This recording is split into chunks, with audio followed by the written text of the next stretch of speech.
Welcome back, everybody. It's Motivation Monday. Author and motivational speaker Art Coombs is back on the show. And I'm so glad that the commercial break is over because we've already been talking about this topic, how to have real, meaningful conversations in a time that I think it's tough Really right tough. now, more Really than tough. any other time. Yeah, absolutely. No question about it. How do we do that, Art?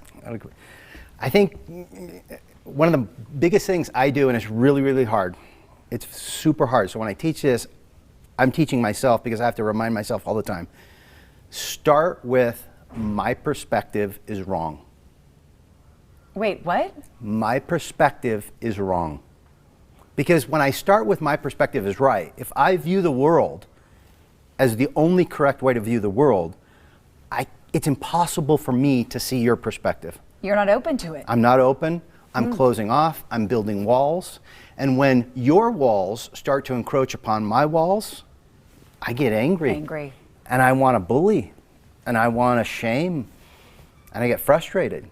Start with, my perspective is wrong. Or at the very least, it could be wrong. I think so many of us right now on social media have this frustration of anything I say or do or don't say is wrong. How do I respond to someone? How do I have a real, honest, raw conversation without offending anyone right now? I know this sounds very cliche-ish, but I wouldn't argue with stupid. I wouldn't argue with someone who's really entrenched in their ideology because there's no convincing them. So one of the challenges we often face is I'll be your friend if we see the world the same way.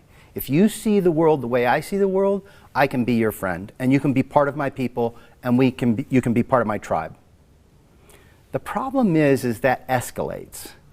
Because if you take it a step further, and I say, I disagree with your political leanings, I disagree with your religious beliefs, I disagree with how you see sexual orientation, that gives me the right to bully you, and shame you, and even create dysfunction in society, even so much as harming you.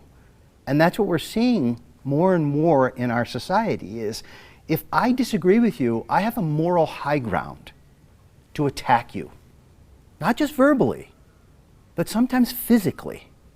And that's a really scary place to be. So coming at those conversations from a place of what instead allows me to better accept your point of view?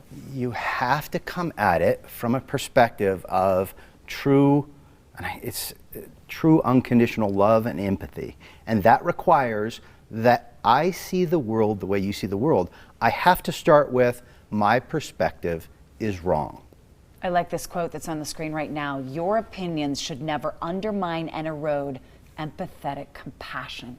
Compassion, true love and true compassion doesn't care about your opinion. Absolutely not. True love and true compassion is true love and true compassion, whether we agree or disagree. It should still be there. It should always be there. Whether we're on the same political side or whatever side we're on, that compassion should still exist. If you want to know more from Art, everybody, that's his website right there, artcoombs.com. Make sure you check that out and check his books out. And also watch us right here on Midday every single Monday because he's here for Motivation Monday, abc4.com/midday. Thank you, Art. Thank you. Brian,